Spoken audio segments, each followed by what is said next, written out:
بسم اللہ الرحمن الرحیم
جد الحسن والحسین بالقاسم محمد اللهم صل على محمد وعلى محمد وعلى اهل بيت الطيبين الطاهرين المعصومين المنتجبين الهداة المهديين سيما بقية الله في الأرضين الإمام الثاني عشر المهدي المنتظر اللهم صل على محمد وعلى محمد ولعنة الله على أعدائهم أجمعين من الآن إلى قيام يوم الدين أما بعد فقد قال الله تبارك وتعالى في محكم كتاب المجيد وفرقان الحميد وقوله الحق بسم الله الرحمن الرحيم وأحسيناه في إمام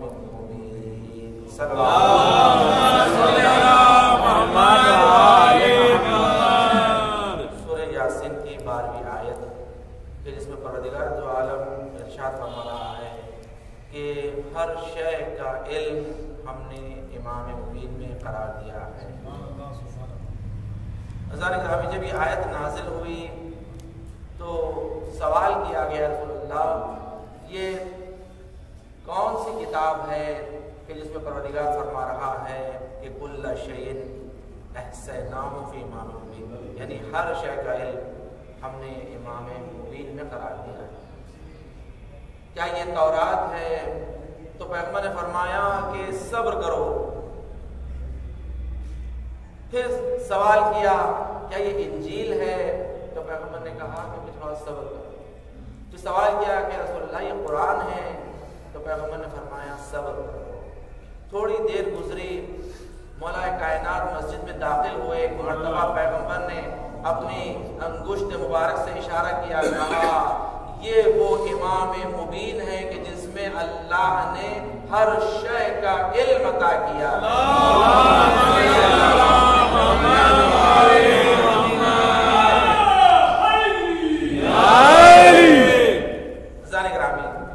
دیکھیں ایک حدیث ہے، بہترین حدیث، اگرچہ مولا کائنات کا ہر جملہ بہترین ہے، مگر اس جملے پر غور کریں کہ ساری دنیا نے سر خم کر دیا اس روایت پر کہ اس میں نہج البلاغہ میں بھی یہ جملہ ہے کہ جس میں مولا فرماتے ہیں کہ قیمت کل امرئ ما یحسن، یعنی ہر شخص کی قیمت اس کا حسن ہے، یعنی اس کی نیکی ہے جو اس نے کمائی، ما یحسن کہ جو اس نے حسن کمایا۔ دیکھیں بہترین جملہ، اس قدر وسیع جملہ ہے کہ اس پر آپ اگر بیان کریں سوچیں تو اس قدر مطالب اس میں پوشیدہ ہے۔ اس روایت میں قیمت کل امرئ ما یحسن، کہ ہر انسان کی قیمت اس کے حسن سے ہے، اس کی نیکیوں سے ہے۔ ظاہر یعنی کہ جہاں اخلاقیات میں اگر اس روایت کو لیا جاتا ہے تو اخلاقیات کے مراتب کو بیان کیا جاتا ہے کہ انسان کی قیمت اس کے اخلاق سے ہے، اس کے کردار سے ہے، اس کی فہم سے ہے، اس کے علم سے ہے، معرفت سے ہے۔ بہت سارے مطالب اس روایت میں ہیں۔ دیکھیں کہ ایک جب آیت نازل ہوئی پروردگار دو عالم نے جہاں پر فرمایا کہ ان الحسنات یذہبن السیئات، کہ نیکیاں، کچھ نیکیاں ایسی ہیں، ان الحسنات یقیناً کچھ نیکیاں، یذہبن السیئات یعنی گناہوں کو مٹا دیتی ہے۔ حسن، لیکن یہاں حسن قیمت کل امر ما یحسن حسن، یہاں پر بھی حسن کا لفظ آیا، حسنات نیکیاں۔ جب سوال کیا گیا رسول اللہ یہ حسنات کون سی نیکیاں ہیں، یہ کون سی نیکی ہے کہ جو گناہوں کو مٹا دیتی ہے؟ تو ایک مرتبہ پیغمبر نے کہا کہ ولایت علی ابن ابی طالب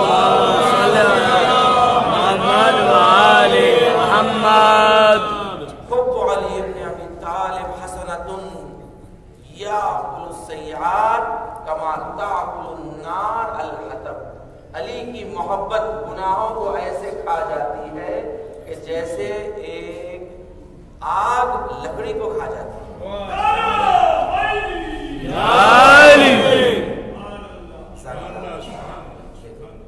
پیغمبر نے فرمایا، یہ جو اس آیت کا مصداق پیغمبر نے بتایا ہے کہ ایسی نیکی ہے، یقین رکھیں یہ ولایت مولا کائنات، محبت مولا کائنات ایک ایسی نیکی ہے کہ جو خدا کو پسند ہے، اور ہر انسان کی قیمت محبت مولا کائنات سے ہے، عشق مولا کائنات سے ہے کہ انسان کی قیمت جو ہوتی ہے کہ مولا کائنات کی محبت کتنی ہے، عشق کتنا ہے۔ یہ عظیم نعمت ہے، یہ عظیم نعمت ہے کہ جس کے بارے میں سوال کیا جائے گا روز قیامت میں، ثم لتسألن یومئذ عن النعیم، کہ اس دن یقیناً ہم اس نعمت کے بارے میں سوال کریں گے۔ ایک مرتبہ ابو حنیفہ سے چھٹے امام نے سوال کیا کہ میں نے سنا ہے کہ تم نے اس آیت کی ذیل میں کہا ہے کہ جو اللہ نعمتیں عطا کرتا ہے اس دنیا میں، غذا جو عطا کرتا ہے، کھانے پینے کی چیزیں، اس کے بارے میں سوال کرے گا روز قیامت میں؟ تو اس نے کہا کہ ہاں میں نے یہی تفسیر کی ہے اس کی۔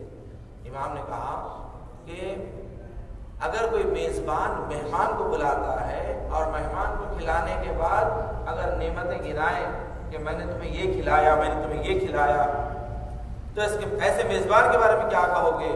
تو ابو حنیفہ نے کہا کہ ایسے میزبان کے بارے میں کہوں گا کہ یہ بڑا بخیل ہے، جو کھلاتا بھی ہے اور منت گزاری بھی کرتا ہے۔ تو امام نے کہا کہ پھر تو خدا کے بارے میں کہتا ہے کہ خدا بخیل ہے۔ پھر اس نے کہا کہ پھر یہ کون سی نعمت ہے کہ جس کے بارے میں پروردگار روز قیامت میں سوال کرے گا؟ تو امام نے فرمایا وہ نعمت ہماری ولایت ہے، وہ ہماری محبت ہے کہ جو روز غدیر میں اللہ نے آیت نازل کی، الیوم اکملت لکم دینکم واتممت علیکم نعمتی ورضیت لکم الاسلام دینا۔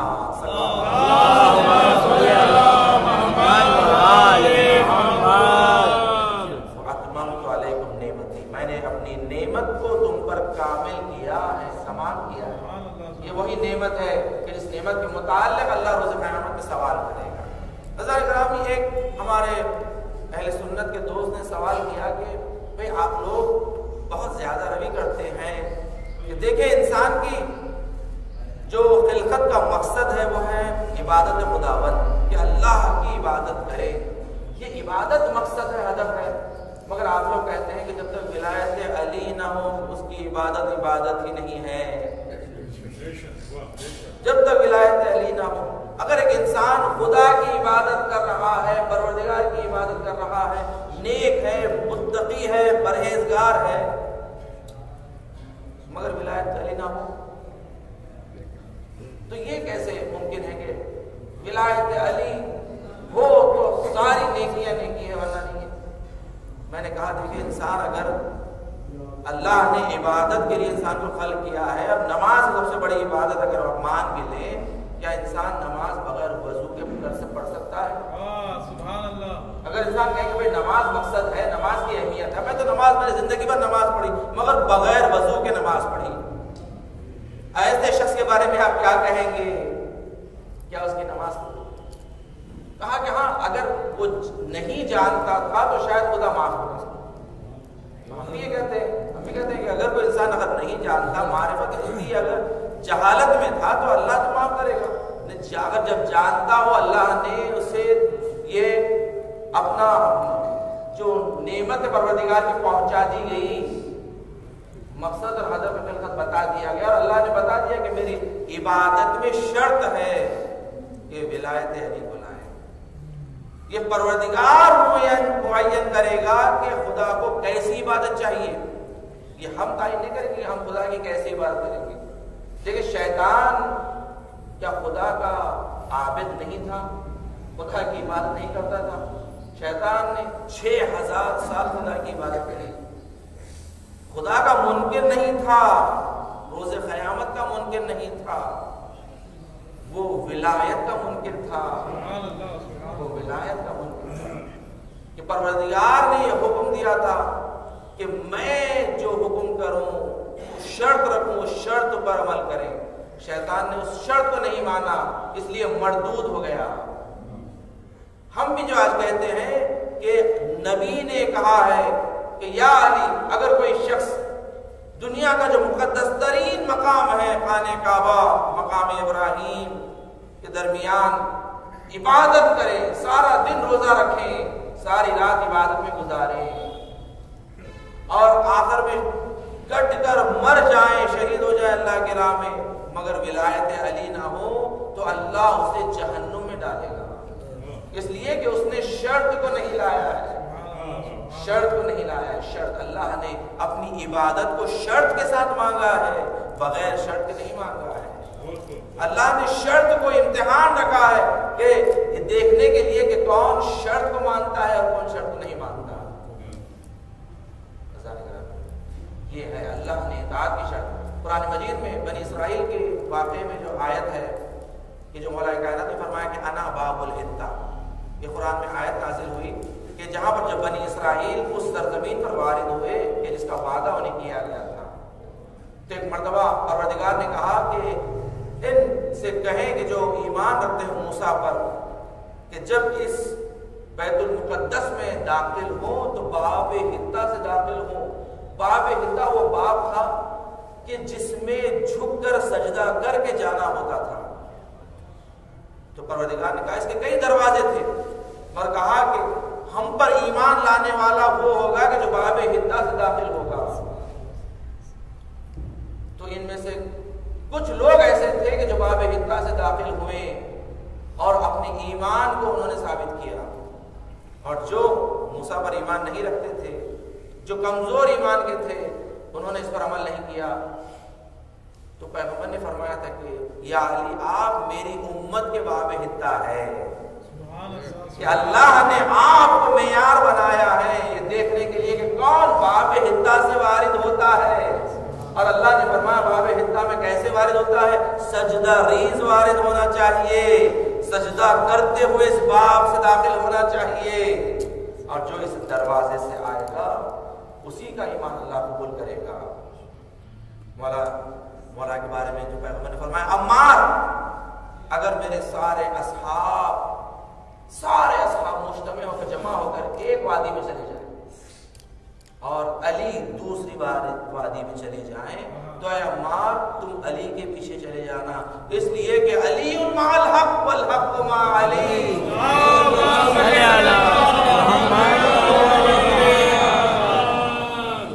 کہ علی حق کے ساتھ ہے اور حق علی کے ساتھ ہے، بلکہ حق وہاں مڑ جاتا ہے جہاں علی مڑ جاتی ہے. کہ عمار یاد رکھنا کہ علی کا دامن نہ چھوڑنا. اگر سارے اصحاب بھی مجتمع ہو جائیں، ایک جگہ ہو جائیں، اس کی اہمیت نہیں ہے، حق کی اہمیت ہے. سارے دیکھیں یہ ایام ولادت جو آتا ہے ہمارے لیے ایک بہت بڑی ایک نعمت ہے جو ولایت اہل بیت اللہ نے ہمیں عطا کیا ہے. اور خود اہل بیت علیہ السلام نے فرمایا ہے کہ ہمارے لیے ایسے بنو کہ جیسے ہم چاہتے ہیں، ہمارے لیے افتخار کا سبب بنے، ہمارے لیے شرمندگی کا سبب نہ بنے. یہ مخصوص ایام ہے کہ جس میں ہم اپنا تشخص بتاتے ہیں کہ ہم علی والے ہیں، ہم علی والے ہیں. 13 رجب ہے، یہ ہمارا تشخص ہے. اور بہت سارے لوگ اس دن کا احترام کرتے ہیں کہ 13 رجب مولا کی ولادت کا دن ہے، اور مولا کا دیکھیں کوئی ممکن نہیں ہے، آپ دیکھیں اگر بت پرست کو بھی لے لیں گے وہ مولا سے محبت کرتا ہے، ہر کوئی مولا سے محبت کرتا ہے کہ جس نے علی کو ذرہ برابر پہچانا وہ علی سے محبت کرتا ہے، اور یقین رکھیں اللہ کا بت پرست کو بھی نعمت عطا کرے گا، بت پرست کو بھی جو علی سے محبت کرتا ہے، عشق کرتا ہے۔ کہ واقعات ہے کہ ایک یہودی شخص ہوا کرتا تھا جو جب بھی رسول خدا اپنے گھر کے باہر آتے وہ پیغمبر کی خدمت کرتا اور آپ کے گھوڑے کے ریسمان کو سنبھالتا، اسے باندھتا۔ جب بھی رسول خدا باہر آتے، ایک مرتبہ وہ نظر نہیں آیا تو پیغمبر نے سوال کیا وہ جوان نظر نہیں آ رہا ہے، نصیری تھا، نصرانی تھا، عیسائی تھا، کرسچن۔ تو اصحاب نے کہا رسول اللہ وہ بیمار ہے اس وقت بیمار اپنے بستر مرگ پر ہے۔ پیغمبر نے کہا چلو اس کی عیادت کے لیے جاتے ہیں۔ پیغمبر عیادت کے لیے آنے کے بعد دیکھا کہ بستر پر ہے، قریب بیٹھنے کے بعد ایک مرتبہ سے کہا کہ کیا تم مسلمان ہونا چاہتے ہو؟ تو اس نے اپنے باپ کی جانب دیکھا۔ باپ دیکھیں آج کا دن یوم ادھر بھی کہا گیا ہے، یعنی کہ کیونکہ مولا کی ولادت ہے اور مولا کائنات ہمارے باپ ہے، انا وعلی ابوا هذه الامه، میں اور علی اس امت کے باپ ہے۔ تو اسی لیے آج کے دن کو فادرز ڈے کے عنوان سے رکھا گیا ہے، کیونکہ جب آج کل ویسٹرن کلچر ہمارے پاس بھی جب اثر انداز ہو رہا ہے، مدرس ڈے فادرز ڈے ہونا چاہیے، تو ٹھیک ہے کہا گیا 13 رجب ہمارا شیعوں کا فادرز ڈے، یعنی ہم اپنے والد کا احترام کریں، انہیں شکریہ کہیں، ان کی زحمتوں کا شکریہ کہیں، ان کے لیے کوئی تحفہ دیں، ایک ہدیہ دیں، یہ عنوان سے، تاکہ ہم زمانے کے ساتھ ساتھ چل سکیں۔ ایسا نہ ہو کہ ہمارا مذہب ہمارا فکر جو ہے بالکل 1400 سال پرانا ہے، نہیں، زمانے کے ساتھ چلیے۔ فادرز ڈے کا رکھا گیا ہے احترام، کیونکہ باپ کے احترام کے لیے۔ تو اس جوان نے اپنے باپ کو دیکھا، دیکھیں باپ کا احترام، مسیحی ہے، کرسچن ہے، مگر باپ کا احترام جانتا ہے۔ ایک مرتبہ باپ کی طرف دیکھا، باپ نے کچھ نہیں کہا، خاموش ہو گیا۔ پیغمبر نے پھر سوال کیا کیا مسلمان ہونا چاہتے ہو؟ دوبارہ باپ کی جانب دیکھا، باپ نے کچھ نہیں کہا۔ پیغمبر نے تیسری مرتبہ پوچھا کیا تم مسلمان ہونا چاہتے ہو؟ جب تیسری مرتبہ باپ کی جانب دیکھا تو باپ نے کہا کہ تیری مرضی، میں نے تجھے اجازت دی۔ ایک مرتبہ جیسے باپ نے اجازت دی، اس نے کلمہ شہادتین پڑھے اور پڑھ کر دنیا سے گزر گیا۔ تو پیغمبر نے فرمایا کہ اس کو غسل و کفن دیں، اسے تیار کریں، ہم اسے اپنے قبرستان میں دفن کریں گے، ہم اس کی نماز پڑھائیں گے۔ دیکھیں محبت نبی نے اسے اس دنیا سے جب گیا تو وہ مسلمان گیا۔ صلوات پڑھیں محمد والے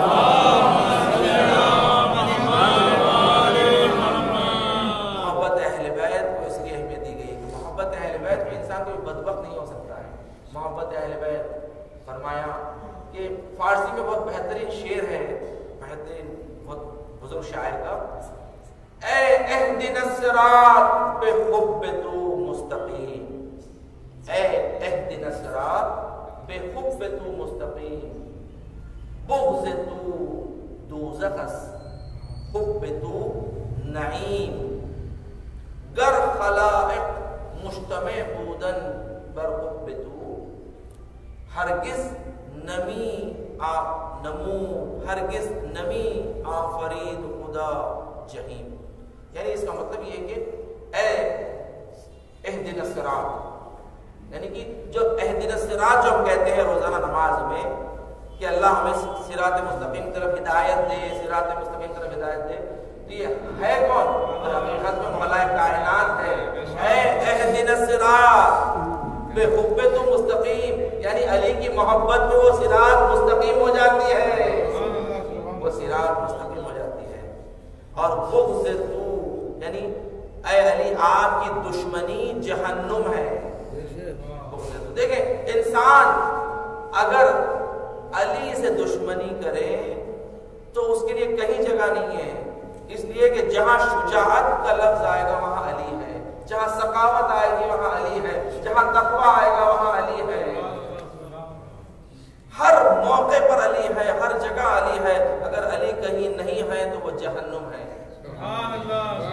اگر کہیں نہیں ہے علی وہ جہنم ہے، اگر تمہیں علی سے دشمنی ہے بغض ہے تو تمہیں جہنم میں جگہ ملے گی۔ کہ بغض تو دوزخ است، حب تو نعیم، اور آپ کی محبت نعیم ہے، نعیم نعمت، نعمت سے ہے نعیم، آپ کی محبت نعمت ہے۔ گر خلائق مجتمع بودن، یعنی کہ اگر سارے خلائق آپ کی محبت پر جمع ہو جاتے، دیکھیں اس حدیث پر غور کریں، یہ نہیں کہا گیا کہ سارے خلائق اللہ کی عبادت پر جمع ہو جاتے، سارے خلائق سارے لوگ نماز پر جمع ہو جاتے، سارے نمازی ہو جاتے، یہ بھی نہیں کہا کہ سارے متقی ہو جاتے، پرہیزگار ہو جاتے، مگر کیا کہا؟ قطب ایمان کو کہہ دیا، قطب ایمان وہ ہے محبت علی، حب علی۔ گر خلائق مجتمع بودن بر حب تو، اگر سارے خلائق آپ کی محبت پر جمع ہو جاتے، یا علی لو اجتماع الناس علی حب علی ابن ابی طالب لما خلق اللہ النار، کہ اگر سارے خلائق علی کی محبت پر جمع ہو جاتے تو اللہ جہنم کو خلق نہیں کرتا۔ دیکھیں جہنم خلق ہوئی علی کے بغض میں، علی کی دشمنی میں جہنم خلق ہوئی، ورنہ جہنم نہیں ہوتی اگر علی کی محبت آ جائے۔ اس کے بعد فرمایا کہ لو گر خلائق مجتمع بودن بر حب تو ہرگز نمو خدا خلقت جہیم، کہ اللہ ہرگز جہیم یعنی جہنم کو خلقت ہی نہیں کرتا، پیدا ہی نہیں کرتا، یہ جہنم پیدا ہی نہ ہوتی۔ دیکھیں محبت علی ایسی ہے کہ جہاں محبت علی آ جائے خود بخود نماز آ جاتی ہے، محبت علی آ گئی خود بخود تقوی آ جاتا ہے۔ یا علی حب کا ایمان و تقوی، اے علی آپ کی محبت ہی ایمان ہے، آپ کی محبت ہی تقوی ہے، اور آپ کا بغض کفر ہے اور نفاق ہے۔ یقیناً ہمارے لیے یہ دن بہت بڑا دن ہے، اور اس میں ہمیں چاہیے کہ ہم اپنے آپ میں جب تشخص بتاتے ہیں، تشیع کا تشخص بتاتے ہیں، تو بہترین تشخص دنیا میں بتائیں، بہترین خدمت کر کے، کہ جیسے علی والے ہوتے ہیں، کہ لوگوں میں خیرات کرنا، لوگوں پر احسان کرنا، لوگوں کے ساتھ نرمی اور محبت کے ساتھ پیش آنا، الفت کے ساتھ پیش آنا، آپ جشنوں میں شریک ہوں۔ یقیناً کہ انسان کا خوش ہونا اس دن، کہ آج کے دن جو مولا کی ولادت ہوئی ہے، یہ خوش ہونا مومن کی علامت ہے، مگر ہماری خوشی کہیں ایسا نہ ہو کہ ہمارے دین سے، ہمارے اہل بیت سے ناراضگی کا سبب بن جائے، کہ ہمارے اہل بیت کو ہم تکلیف پہنچائیں، ایسا نہ ہو کہ کسی کو راستے میں تکلیف پہنچائیں۔ آپ سندل میں جا رہے ہیں، اپنے گاڑیوں پر ایسے نہ جائیں کہ کسی کو تکلیف ہو جائے، بلکہ متانت کے ساتھ، بردباری کے ساتھ، محبت کے ساتھ، الفتوں کے ساتھ آپ دیکھیں اس طریقے سے ہم اپنا بتائیں کہ ہم علی والے ایسے ہوتے ہیں۔ اس لیے کہا گیا ہے کہ اگر کسی علی والے کو پہچاننا ہو، کہ ہمارے شیعوں کو پہچاننا ہو، تو ان کے کردار سے پہچانیں، ان کے کردار سے پہچان کے